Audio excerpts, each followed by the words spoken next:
Fala, meus amigos ouvintes, boa noite, sejam muito bem-vindos ao nosso podcast Justiça em Pauta.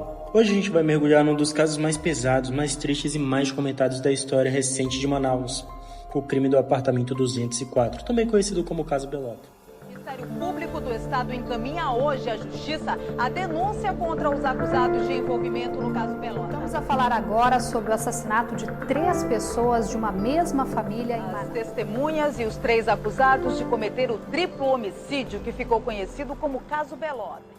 Aqui em casa, de vez em quando, quase todo dia, a gente fala no nome da Gabriela. E isso aí, né, causa muita tristeza. É uma ferida que não fechou, né? Nunca vai fechar, nunca vai cicatrizar. Um crime que chocou o estado do Amazonas pela brutalidade, pela frieza e principalmente por ter sido cometido dentro da própria família.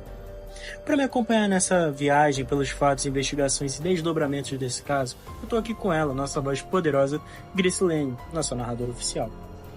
Oi, João. Oi, pessoal. Hoje o episódio é sério. A gente vai contar uma história pesada, mas com todo o cuidado e respeito às vítimas. Também com a gente, o nosso cérebro jurídico, especialista em processo penal, o professor Zezé. Olá, pessoal. Esse é um caso complexo. Mexeu com Manaus, né, com a opinião pública e também foi uma repercussão local bastante divulgada, né? E como todo caso que chama atenção, foi um caso complexo, e cheio de detalhes jurídicos, e contradições, mudanças de depoimentos, versões contraditórias, provas fortíssimas e assim por diante. E para fechar o time direto da rua, das fontes e dos bastidores, nossa repórter incansável, Grazi.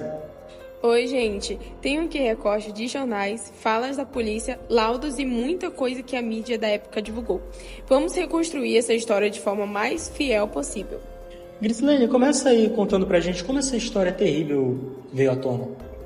Bom, era amanhã do dia 22 de janeiro. Era mais ou menos 8 horas da manhã quando a empregada da família Belota, Maria Nésia, chegou para trabalhar no apartamento 204 do bloco 13B, condomínio situado no Parque Solimões, zona sul de Manaus. Ela entrou como fazia todos os dias, mas desta vez encontrou a patroa, Maria Gracilene Belota, caída no corredor sem vida. Nesse momento ela já entrou em desespero, né? Sim, ela grita pela filha de Maria Gracilene, sua patroa. Gabriela é estudante de odontologia de 26 anos. A Nésia corre até o quarto e encontra o corpo de Gabriela enrolada no lençol imóvel. E como se isso não fosse um filme de terror, o cachorro dela, o Rick, também estava morto pendurado numa corda. E esse caso saiu em todos os jornais, por tamanha crueldade. Vamos ouvir no trecho a seguir. Trecho publicado pelo Jornal do Amazonas na época. A cena encontrada pela empregada era digna de filme de terror. Uma rotina pacata, quebrada pela presença da polícia. A terça-feira começou movimentada no bairro Raiz, zona sul da cidade. Maria Gracilene Belota, de 52 anos, e Gabriela Belota, de 26, morreram no apartamento onde moravam neste condomínio. A mãe levou um golpe de faca no pescoço. A filha morreu por asfixia. Maria Gracilene era coordenadora geral de comércio exterior da Suframa. Gabriela estudava odontologia. O cachorro das duas também foi encontrado morto. A quilômetros daqui, no bairro São Raimundo, zona oeste, um outro crime chocou a família. O irmão de Maria Gracilene, Roberval Roberto de Brito, de 63 anos, também foi assassinado. Cara, é chocante. Os olhos todos da cidade estão nesse caso, né? Agora, não aconteceu apenas o assassinato dentro da casa. Um novo corpo foi encontrado em outro bairro, certo? Exatamente. No mesmo 22 de janeiro, horas depois, no bairro São Raimundo, zona oeste. A polícia encontra morto o irmão de Maria Gracilene, Roberval Roberto de Brito, pai de Dino. Ele estava na cama, com um corte na nuca e um travesseiro sobre o rosto. 3 pessoas da mesma família, mortas do mesmo tiro. Cada uma em um lugar diferente. Isso imediatamente acendeu o alerta da polícia, que até então trabalhava com a hipótese de latrocínio. Ainda no dia 22, baseados em investigação, a suspeita de que o assassino seria um conhecido da família foi levantada, porque não houve indícios de arrombamento nas residências das vítimas. Professor, crime sem sinal de arrombamento, o que isso sugere? Sugere a primeira coisa, é algo no meio familiar, no seio da família. E aí os investigadores, a primeira coisa que eles ficam atentos é observar os parentes, né? Os parentes, amigos mais próximos, né? Os aderentes.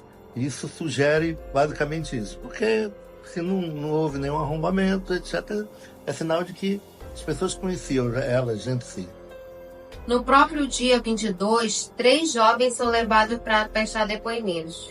Foram apontados como os autores do assassinato de Maria Gracilene, Roberto e Gabriela.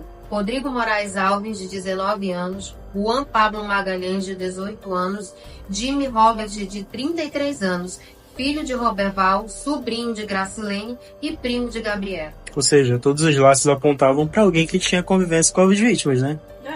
O carro de Gabriela, por exemplo, foi encontrado abandonado no centro de Manaus. Durante a tarde, o carro de Gabriela foi encontrado abandonado no Prosamin, no centro de Manaus. O veículo foi encaminhado ao Instituto de Criminalística, onde passou por perícia. O principal objetivo era identificar impressões digitais que pudessem confirmar a participação dos suspeitos no crime. Durante o depoimento, Rodrigo e Juan confessam um triplo homicídio e apontam Jimmy como mentor, mas Jimmy nega.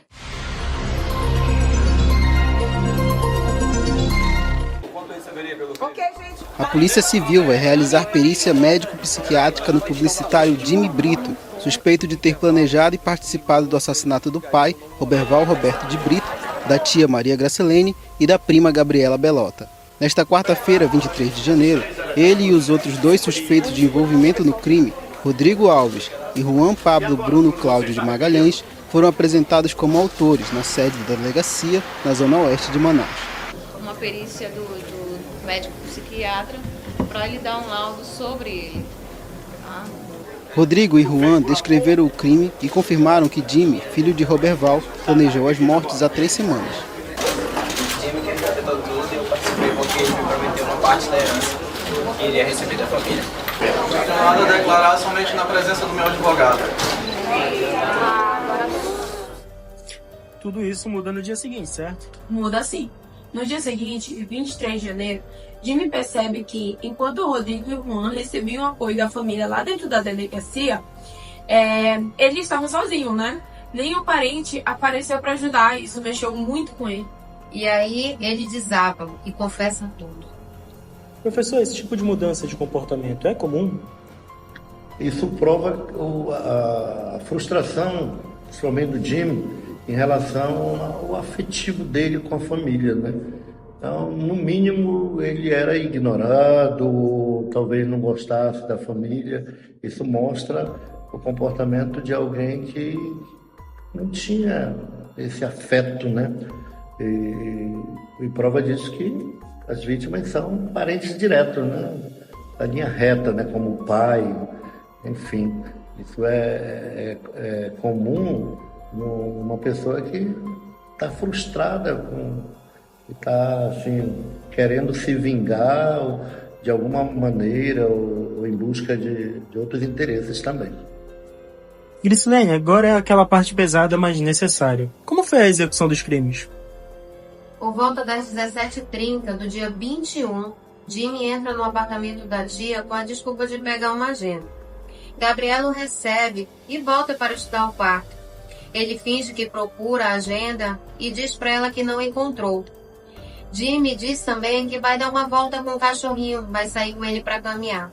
E entrega a chave do apartamento aos comparsas. E aqui tem um trecho importante do jornal. Câmeras de segurança mostram Jimmy entrando e saindo do prédio minutos antes do crime. Olá, muito boa tarde. A polícia da capital divulgou as imagens que mostram a chegada e a saída dos acusados no condomínio onde moravam mãe e filha assassinadas brutalmente na última terça-feira. Enquanto Jimmy passeava com o cão, Rodrigo ataca a Gabriela. Ela tenta se defender e arranha o pescoço dele, mas é asfixiada por uma película automotiva. Como demorou para desmaiar, eles ainda deram um corte no pescoço dela. Nesse intervalo, ocorre o estupro. Quando Jimmy volta, o cachorro está latindo muito. Ele pede para os comparsas matarem também o animal. O animal se chama Rick, e é degolado e pendurado. Ainda nisso, a mãe, Maria, ainda estava trabalhando, correto? Onde eu mesma chegava por volta de 8 horas. Nesse tempo, eles ficaram esperando na casa? Isso.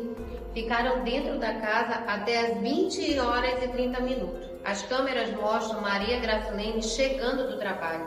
Os 3 surpreenderam e ela é espancada e tem o pescoço cortado com estilete. Depois disso, o trio leva os 2 carros e vai para um motel lavar o sangue. Em seguida, seguem para a casa de Orbeval, pai de Jimmy, e o matam na madrugada. Após todo esse horror, houve o processo de exame laboratorial, Com isso, apenas no dia 15 de fevereiro. O laudo confirma um esperma encontrado no corpo de Gabriela e era de Rodrigo. Professor, e esse DNA é prova definitiva? Não, definitiva não acredito que seja, porque pode surgir outras, ou até mesmo outros autores do próprio crime, do estupro e etc. Mas ela é segura. DNA, ele pode ser forjado, sim, mas quando diz respeito a um trabalho do Estado, muito difícil, principalmente do IML, que até hoje é levado muito a sério. Então, do ponto de vista do DNA, da comprovação mesmo, direta, sem dúvida, é forte, podemos dizer. Porque não tem como contradizer, uma materialidade lá, principalmente os materiais genéticos. Mas Rodrigo, no tribunal, negou. Disse que não lembrava, que poderia ter acontecido porque ele estava drogado. Isso é uma contradição enorme, A defesa do Jimmy pediu o exame de sanidade mental. Foi negado? Sim, porque ele não é um investigado que encaixa no artigo 26, da inimputabilidade penal. Por quê? Porque ele sabia o que estava fazendo. E embora estivesse consumido um tipo de droga, não seria inimputabilidade. Podia ser até nem diminuição de pena, porque aí é uma embriaguez voluntária, Então não tem como. Mesmo que depois os advogados busquem fazer com que o Ministério Público entenda que ele tenha, por exemplo, um transtorno, um tipo de transtorno, mas ele tem que provar, E não é qualquer transtorno. Por exemplo, se ele tiver um transtorno de personalidade, como o borderline ou a próprio narcisista, não é inimputável, porque ele tem a realidade clara para ele.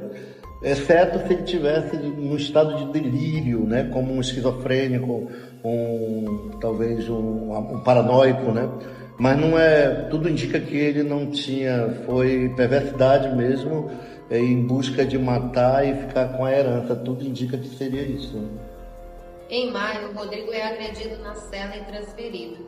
Em julho, durante uma rebelião, ele foge, mas é capturado horas depois. E ele disse aos repórteres, na época, fugir porque estava marcado para morrer na rebelião.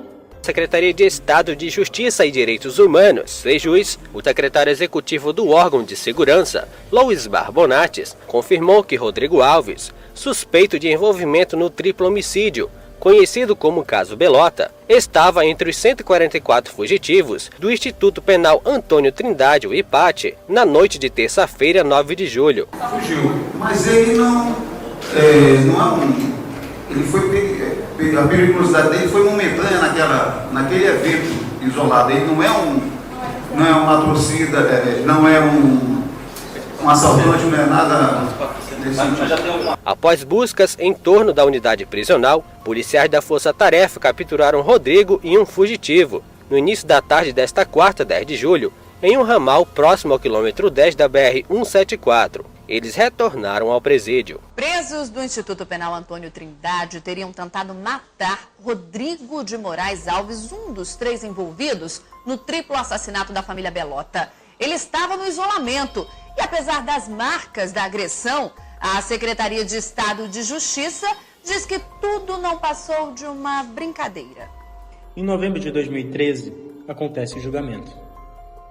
Jimmy acusa a esposa do avô, Olga, da participação, mas dela depõe e nega. A polícia investiga, mas não encontra prova nenhuma e não a indicia. No julgamento, os advogados de defesa abandonaram o caso no meio do julgamento dos 3 réus. Qual seria o motivo? O dia do julgamento foi bem tenso, né? Principalmente por esse embate dos advogados de defesa antes deles largarem o caso no meio do julgamento. A defesa de Jimmy recorreu para anular o julgamento, alegando que teria ocorrido muitas nulidades durante o processo. Também pediram para refazer laudos. Enfim, uma zona, né? Antes de prosseguir, vamos ouvir rapidamente o advogado Jimmy em entrevista com a imprensa.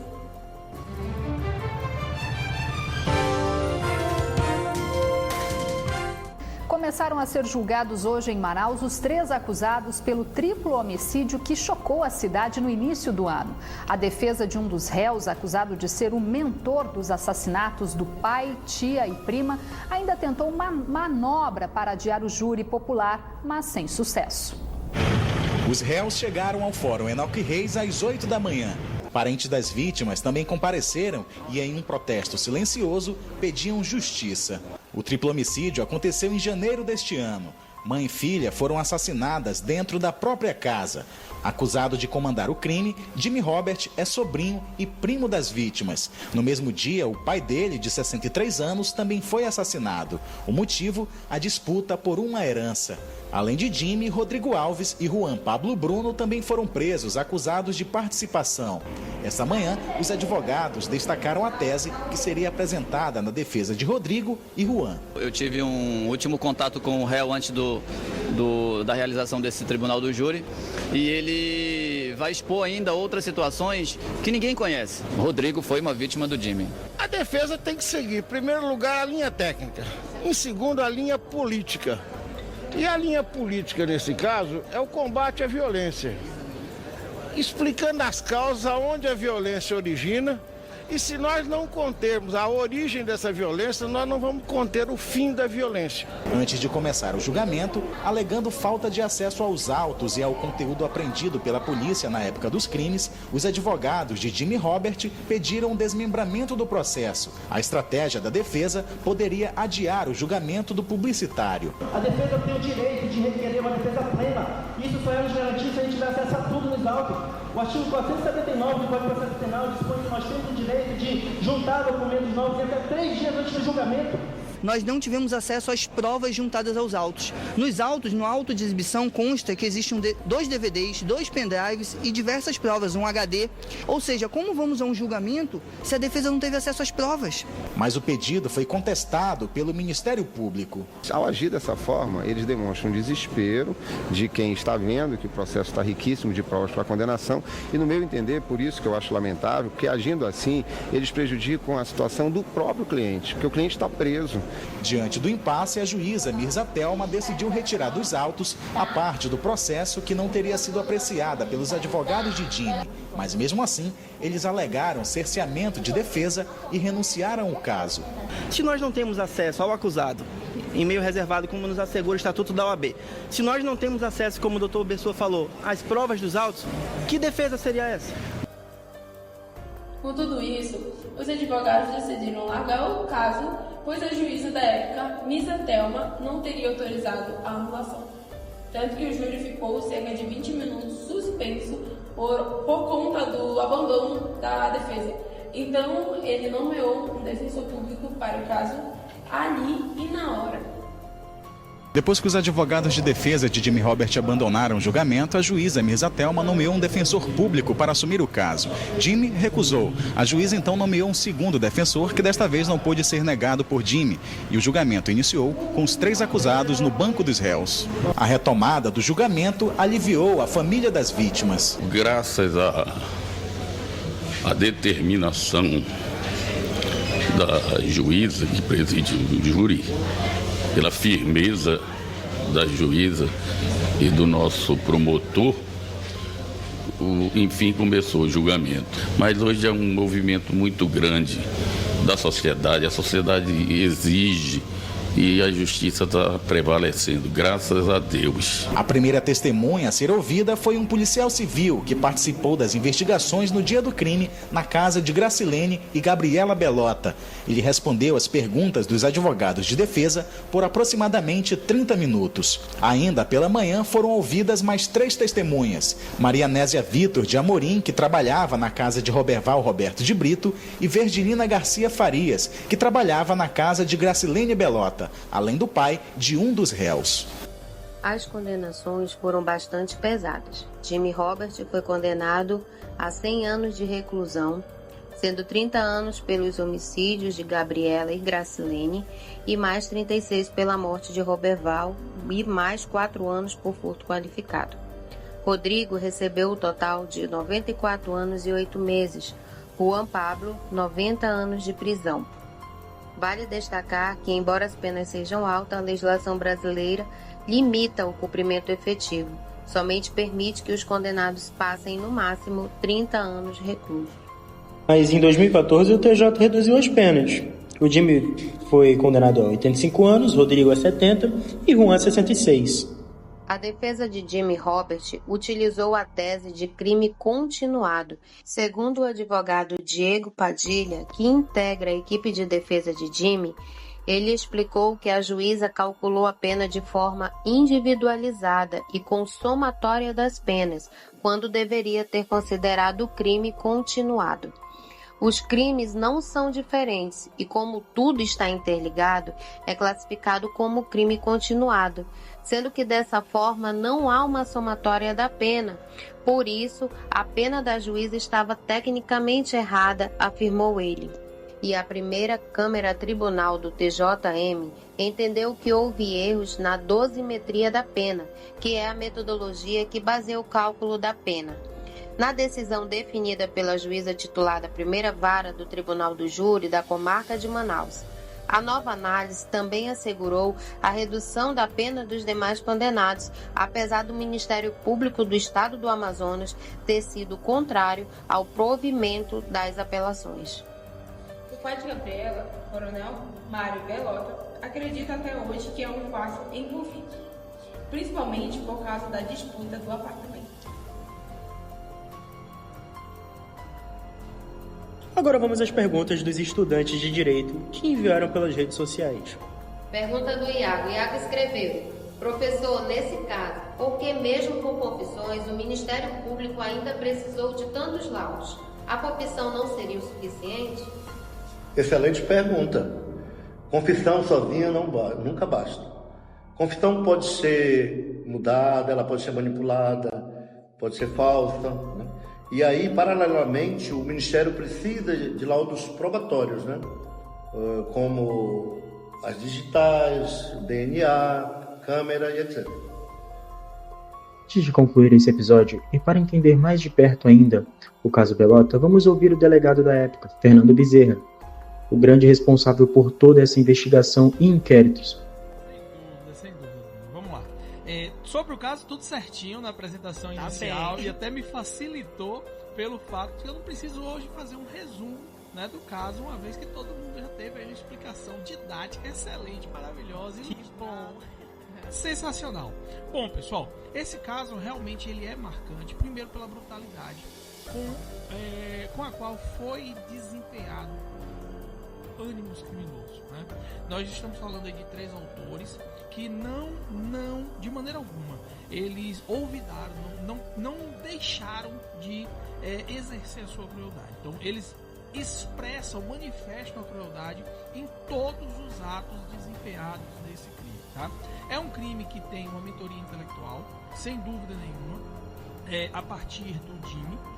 Ele, pela sua personalidade voltada e inclinada a essa passionalidade, ele acaba cometendo este crime, né? Ele é quem mentora todo o delito, ele é quem concebe o delito e ele arregimenta para a execução 2 pessoas.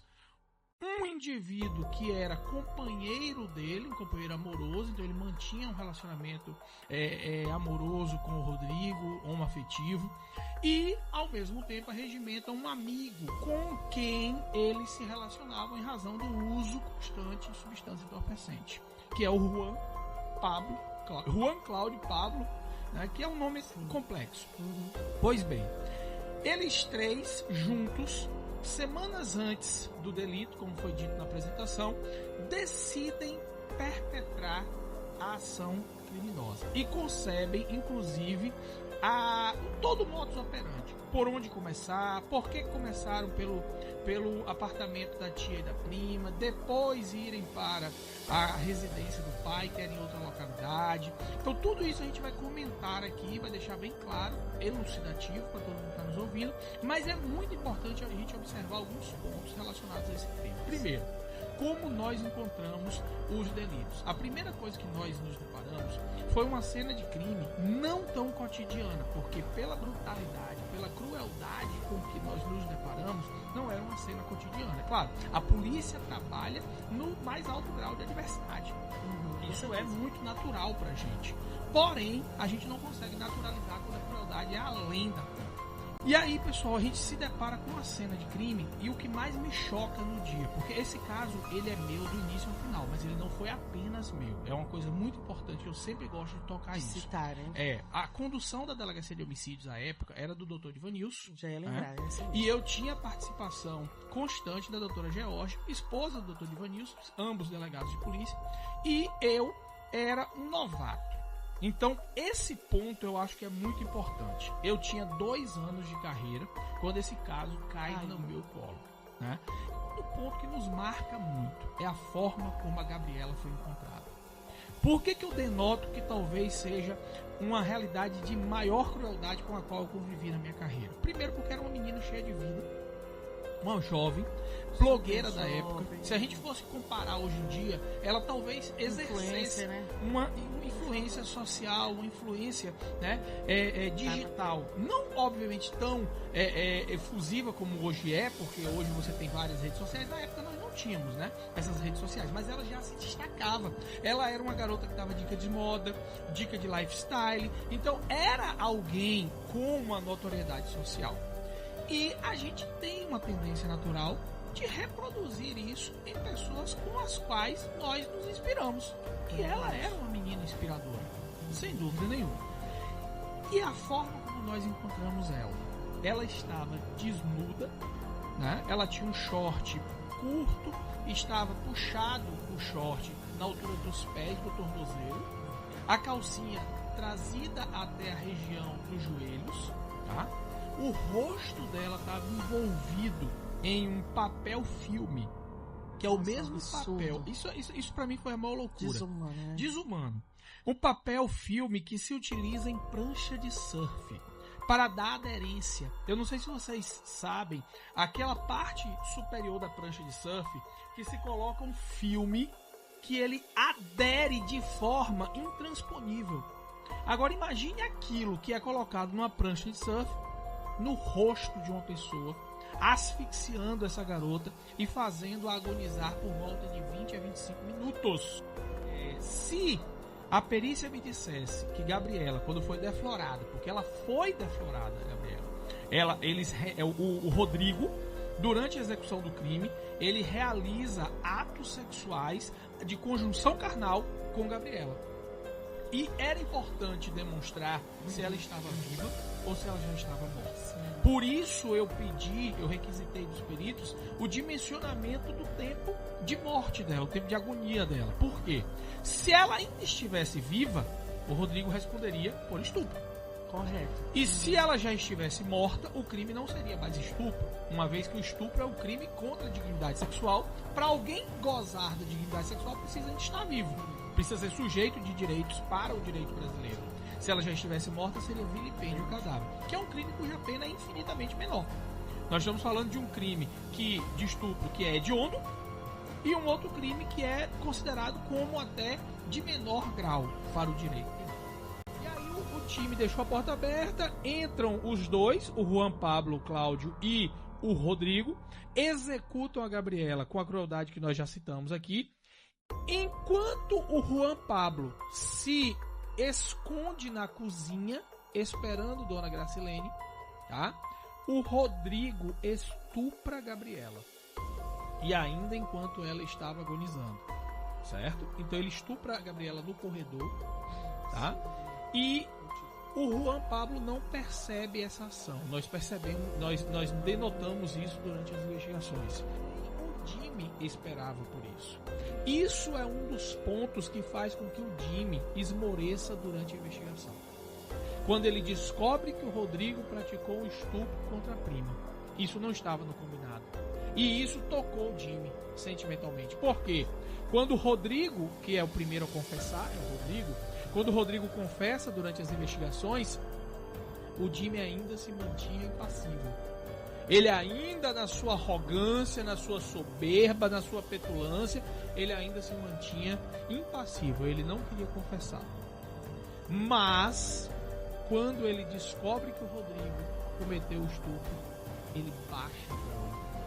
E ele confessa. Mas antes, eles se preocuparam em revirar toda a casa, remexer tudo que tinha em casa e levar alguns objetos, né? Eles surpreendem a Dona Gracilene na entrada de casa. Eles já sabiam que ela entrava geralmente pela porta do serviço, então eles atacam a Gracilene com uma gravata e cortam a garganta dela quando ela entra, né? O Jimmy já não estava na casa nesse momento. O Jimmy já estava já tinha saído do condomínio, né?